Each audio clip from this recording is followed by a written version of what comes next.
Some people call me the space cowboy. Yeah.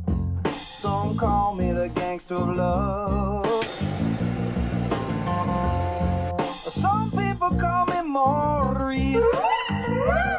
Cause I speak of the pompatus of love. When I was doing something mundane or boring or something I was frustrated with, or if I couldn't sleep at night, I would think about going down. I would think about building my own shanty boat and going down the Mississippi or the Amazon River. I would think about, and I would sit there and I'd spend countless hours thinking about doing something like this, where I'm at right now. I would my happy place or my calm place was actually what I'm doing right now.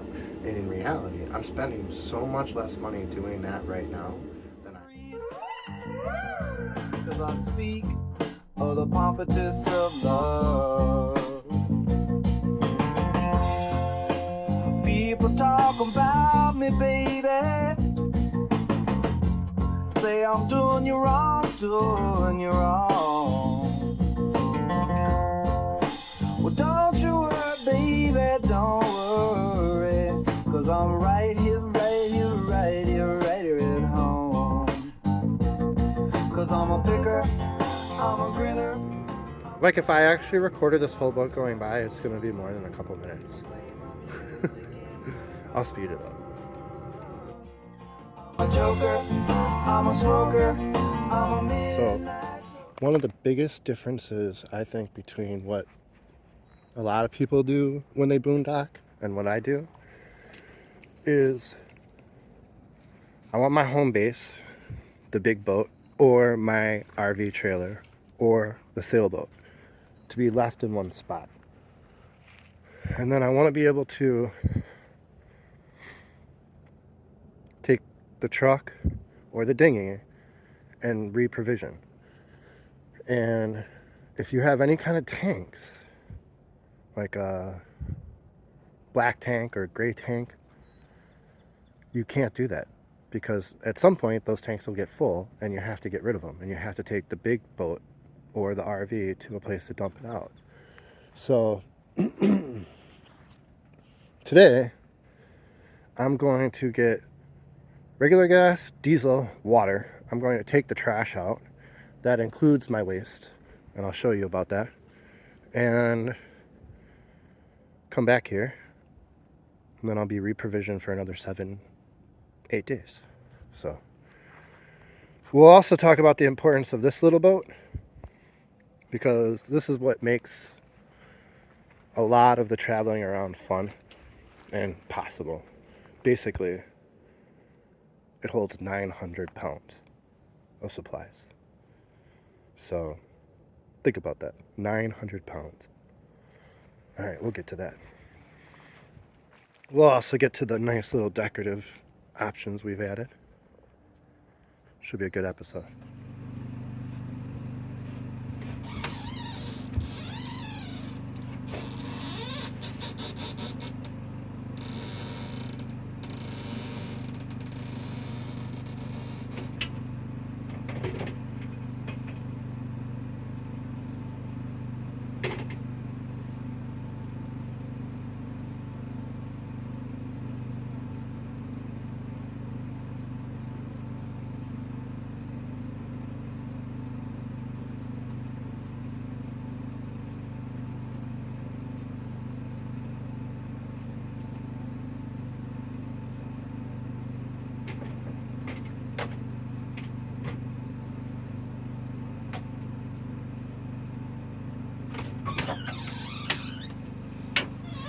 No smell, no mess, no fuss. And you can take it. They sell these bags, they're biodegradable. So you could bury this in the woods right now if you wanted to. So before I pack up everything, I topped off the generator with regular gas. And I topped off the diesel here with diesel. And now the gas cans are near as close as makes no difference to being empty. And there's a little bit of water left on this, so I'm going to put it in my Berkey. This is my Berkey.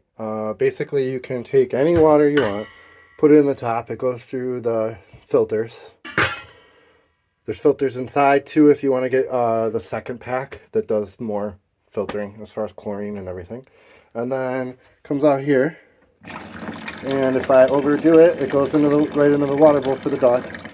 The other thing is I haven't shown you this, I added a little thing to hold dog treats right over here too. Buy the dog food. So when I first got this dinghy, I didn't have a motor. I just put $129 trolling motor on it, and I used that to go back and forth from my sailboat to the beach, or I used it on the Milwaukee River a couple times, and it worked really well. You know, it's just, you go about this speed, that's it. You know, it's better than paddling, but it didn't hold up against wind or anything like that. And I had seen on different YouTube channels that if you put a high horsepower motor on the back of these, you can tow your sailboat. And this summer I was able to pull my buddy Jimmy's sailboat off of the rocks with this boat, towing the houseboat if it needs to. If you were looking to just go and do what I'm doing for a weekend or like a week out of the year, if you bought this boat with a trolling motor, right, and then you looked at my winter camping special, which is I have a hot tent with a fireplace in it and a bed that's raised off the ground, and I take it to Canada when it's -20 out, and I'm sitting there in a t-shirt and long underwear inside, hot, cooking in my tent. So take a look at that. If you had that set up, you could put it in here, and two to four people could get in this boat and come to this island and spend a week just pulling wood out of the trees and burning them in the tent at night, and you know, bring provisions for the food and just go fishing off the shore and in this boat. You could make it go. Wanna go outside, buddy? All right, but don't baby, come right back in. So everyone's asked me to do a budget episode or something like that.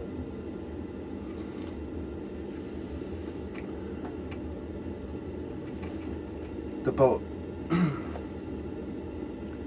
I went back last night and I went through my bank records and I looked at how much I spent at Home Depot, and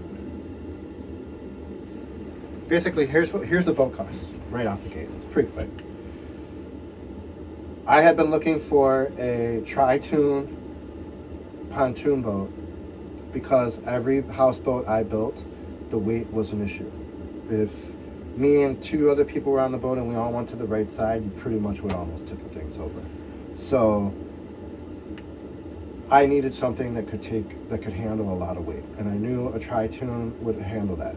So I was only looking for that, and I waited 4 months till I found one that was in my price range, and the only reason it was in my price range was because the engine was crashed on it. So I went and I found a boat that had been sitting for months, and the first price on it was $21,900. And it had sat for so long that they were dropping it down and dropping it down and dropping it down. And I called the guy before I even drove there, and I said, listen, I want the base, I don't want the motor, whatever motor you have on it now, I don't want that. I want a little 25 horsepower motor, and I'll sell you the seats, all 17 seats, and I'll sell you the spare gas tank. And he said, right away, he said, I have, 25 boats here, I don't need any seats. And so in my mind, I thought, okay, I'm going to be pulling these seats off and selling them on eBay or something like that, right? Then when I got there, I looked around and I saw 2 or 3 of his boats that had prices on them specifically low because the seats had cracks and tears in them. And my boat, look, if you see the video number 5 when I bought the boat, the seats were perfect. They were great. So I said to him, that boat you're asking for $10,000 for, you could sell it for $17,000 if you would just put half of these seats on that boat and the other half of these seats on that other little boat, and just redo both of them and sell them. So I talked him down, not only talked him down on my price, Talked him into throwing in a motor. I also talked him into having his kid pull all the seats. Yeah, because I told him I would sit here for a week doing it, and I would be cussing and scaring off all of his customers, trying to get a bolt that I couldn't reach off. And he said, no, I'll do that. That'll be part of it. So then, when we went to pay taxes, you have to pay taxes on the boat. You don't have to pay taxes on the motor or the trailer. So I got him to separate that out too. Essentially, I talked him down to $9,500 for the boat, and then the motor ended up being $2,000. So I paid $12,500 for the boat, stripped, with the motor put on and running and working with all the instrument panels and everything. That's how they had to do that. And then the trailer. I got the trailer with it. Which, if I wanted to, I could take this boat right now and go park it in a field and use that boat on the trailer as a camper, because the trailer has stairs going up into it. It's a beautiful trailer. So, $12,500 for the boat. Then I go and I spend $2,411 at Home Depot over the next several months to make it what it is right now. And that's the math. There is a lot more money in how I dressed it up. I spent a lot of money on mattress. I have 2 leather chairs in here. My Berkey water filter that I can dump river water in and drink out of, and it'll be purified water. That's expensive as heck. But those are all things that I put in it, and you don't need to. You could have a folding chair, and that's it. You know what I mean? That's up to you. So, that's the cost of the boat.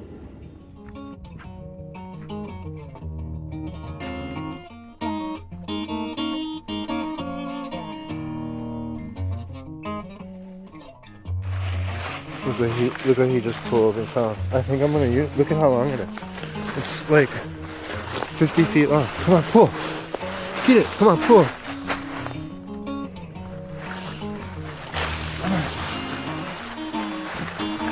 I'm gonna use this.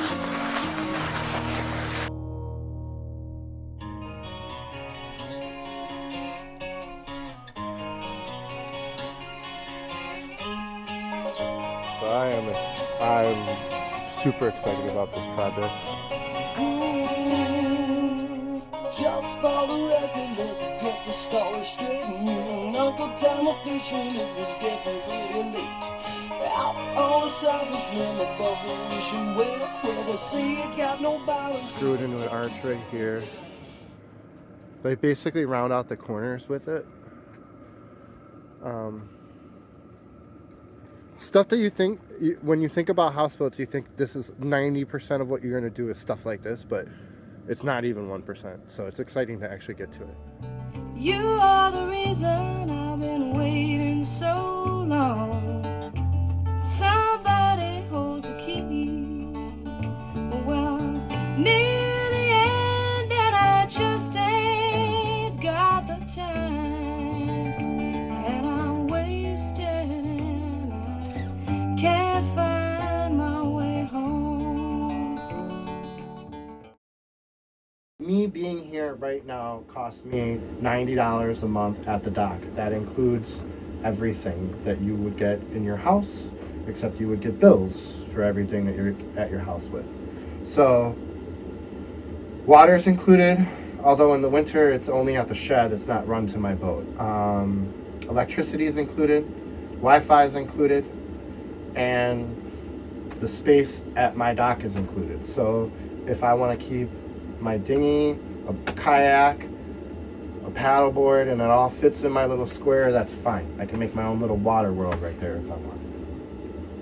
I've seen people have floating porches right next to their deck, and they take their boat out all the time, but they leave the porch there. It's pretty cool. So it's $90 a month. Most people there are under the roof and they're paying $310 or $320 a month. The only reason I'm paying $90 is because I said, George, I don't want to be under a roof. I like the sun. And I don't want to pay you $300 a month to stay here because I'm never going to really be here. I'm going to have my boat off the dock most of the time.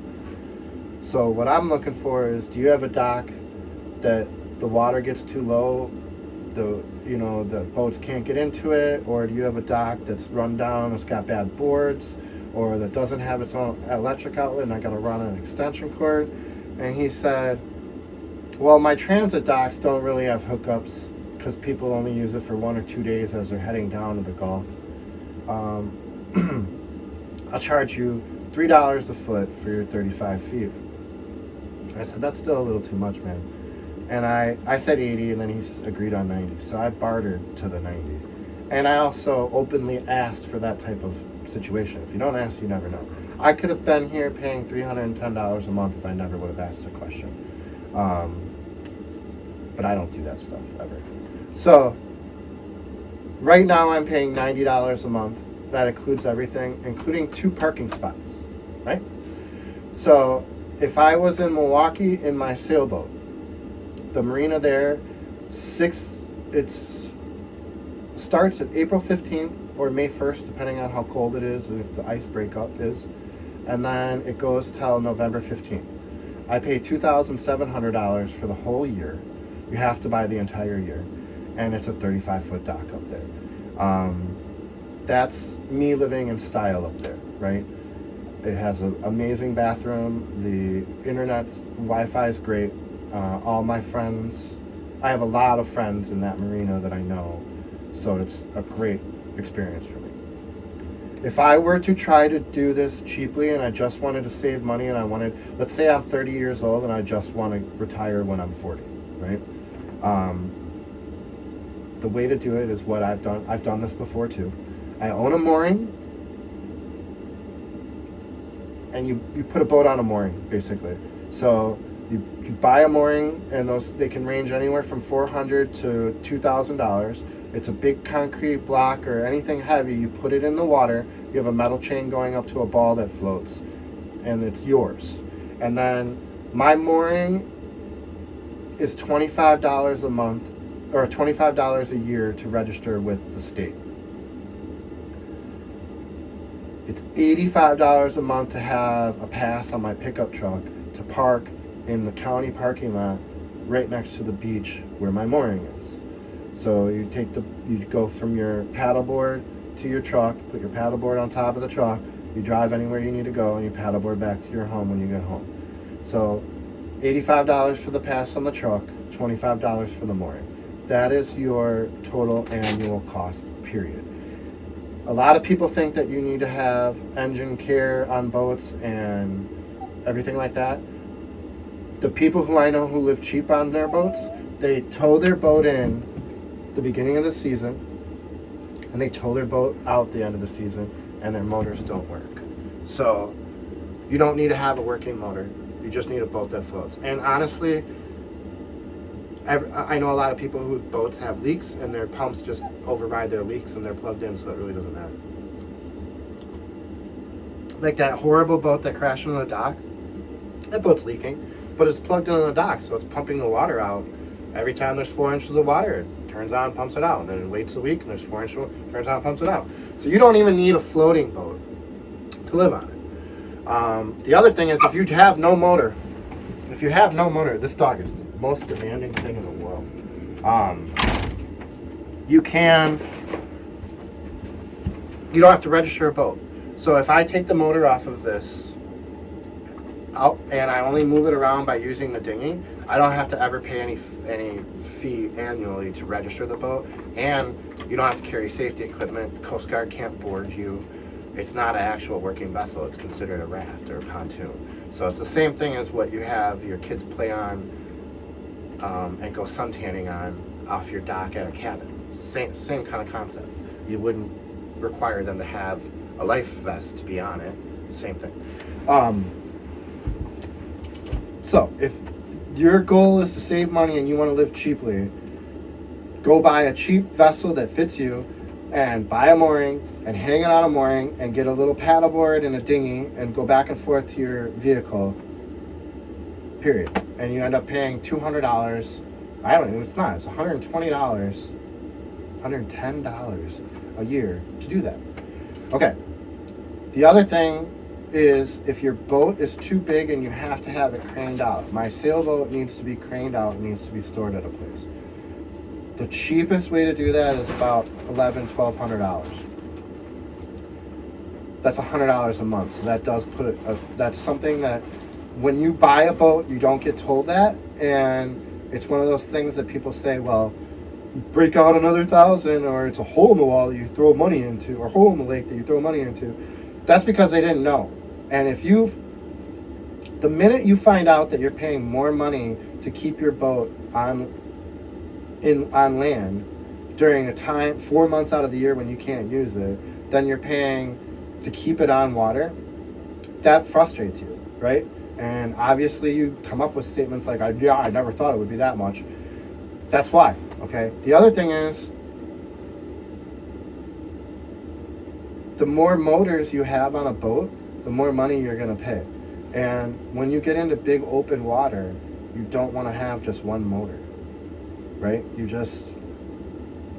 In an emergency, you need a way to keep moving into the waves, otherwise the waves will tip your boat over. So essentially, you start getting, the more trouble you get into, the more and more and more. So when I wanted to live on a boat, the first thing that made me think that I couldn't afford it, I priced out gasoline on a boat going somewhere. And even like this last season, every one of the people who own 30-foot yachts or 40-foot yachts, when they come back from the fuel dock, they say, damn, that was another $800, $1,200. I had someone pay $2,700 to fill up their boat.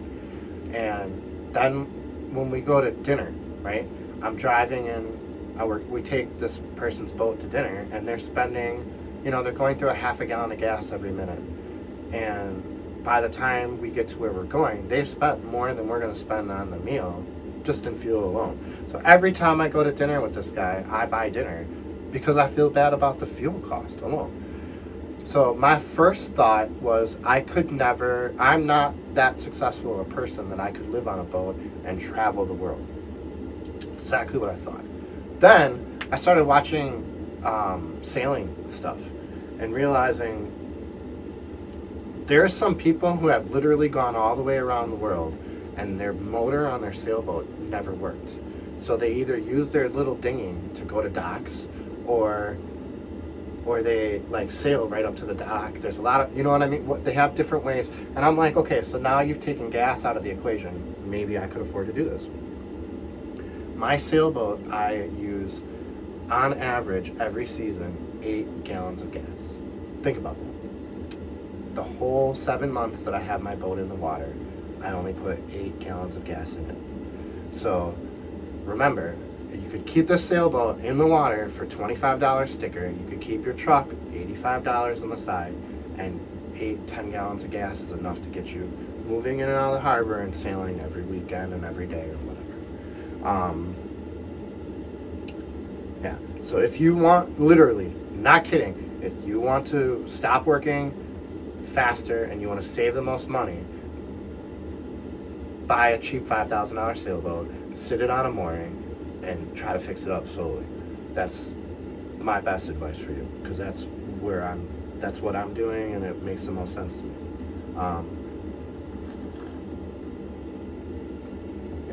So the other thing is, I have spent a year with a pickup truck and an RV, and so when I put the sailboat up the first year, I just took off with my RV, and I went to 17 different states, camped in 14 states.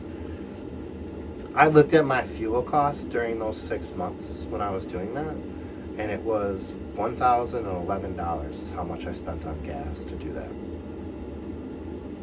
So I want to point out something. When I did that, I would drive my truck somewhere.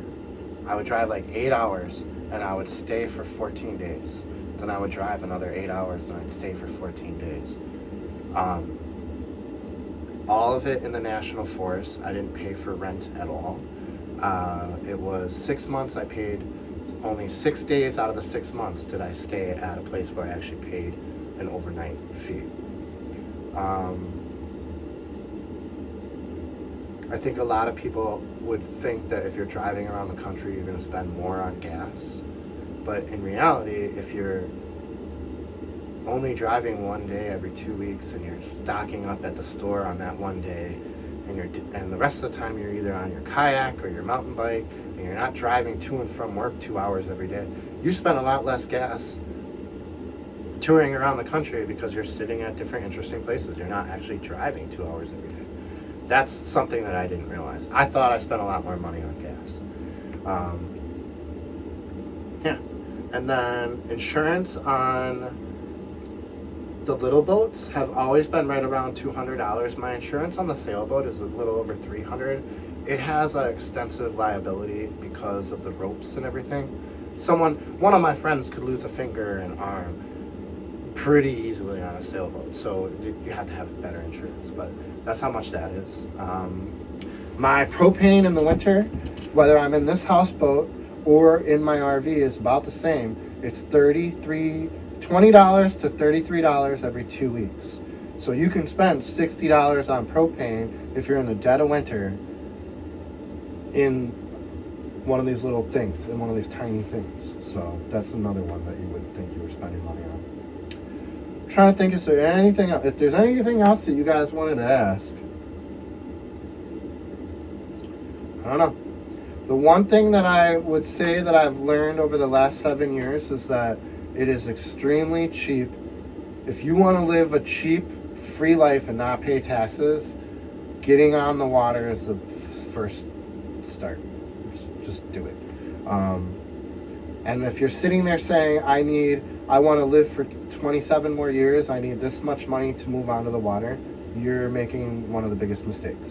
You should be looking right now on moving onto the water so that the work you're doing, the money you're making, goes more into savings rather than paying for the place that you're at. Because in reality, I went my whole life when I was doing something mundane or boring or something I was frustrated with, or if I couldn't sleep at night,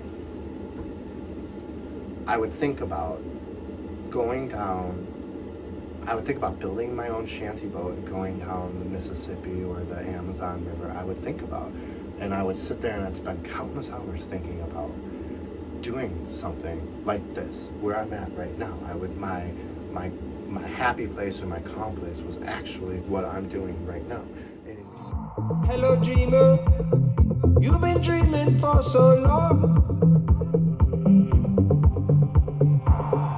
Now you're waking, and you're still waiting for the sun to come along. All your fantasies point to death things you can't see. You're caging yourself when you want to be free. Tell me, what do you want, and what do you need to see? Your dreams are your reality. Let's leave everything and go traveling. See what tomorrow brings. It's only a choice away.